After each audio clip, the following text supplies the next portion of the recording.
হ্যাঁ বৌদি, তুমি বলছিলা লাল বক ফুলের বড়া খাবা, তো তোমার জন্য আজকে লাল বক ফুল নিয়ে আসলাম। তো দেখো চলে আসছি আজকে আবারও বক ফুল ছিঁড়তে। আজকে অনেকগুলো বক ফুল ফুটছে, এই দেখো কি সুন্দর।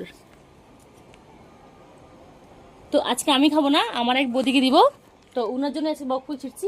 তো চলো এক এক করে ছিঁড়ি, আজকে অনেকগুলো বক ফুলই আছে, এখানে প্রায় 15-16টা বক ফুল হবে। চলো ছিঁড়া শুরু করি, আগে এগুলো ছিঁড়ি।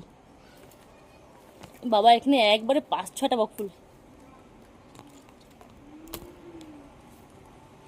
তারপর এগুলো ছিঁড়ে নিই।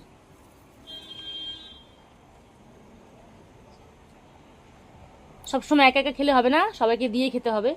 তো অনেকেই চেয়েছে সবাইকে এক এক করে দিব, এক এক দিন করে সবাইকেই দিব।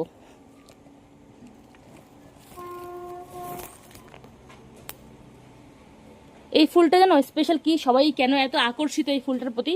এই ফুলটার কালারটা এত সুন্দর।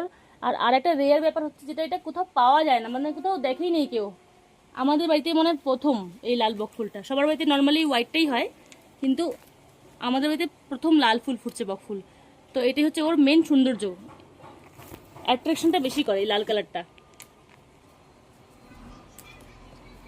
এগুলো থাক, এগুলো ছোট ছোট করি এখনো, এগুলো পরে ছিড়বো। আর দেখো অনেকগুলো করি আসছে ছোট ছোট, কি সুন্দর, কতগুলো বক ফুল আছে। ছিড়বো কিন্তু ছোট তো, ছিড়বো করে এগুলা। আচ্ছা তাহলে এগুলো ছিঁড়ে নি। তো দেখো এতগুলো বক ফুল ছিলাম, এখানে অনেকগুলো আছে, কি সুন্দর কালারটা। তো এখন আমি বদিকে দিব, আমার এক বদি আছে, উনাকে দিব বলছিলাম, তো উনাকে দিব। সবাইকে এক এক করে দিব, অনেকজনই চেয়েছে। তো তোমাদের যদি কারোর লাগে আমাকে কমেন্ট করো, আমি তাদেরকেও দিয়ে দিব। না বদি, তুমি বলছিলা লাল বক ফুলের বড়া খাবা, তো তোমার জন্য আজকে লাল বক ফুল নিয়ে আসলাম। এবার বাড়িতে গিয়ে দাদাকে খায়ও, তুমিও খায়ও, ঠিক আছে? ঠিক আছে, পাঠিয়ে দিও।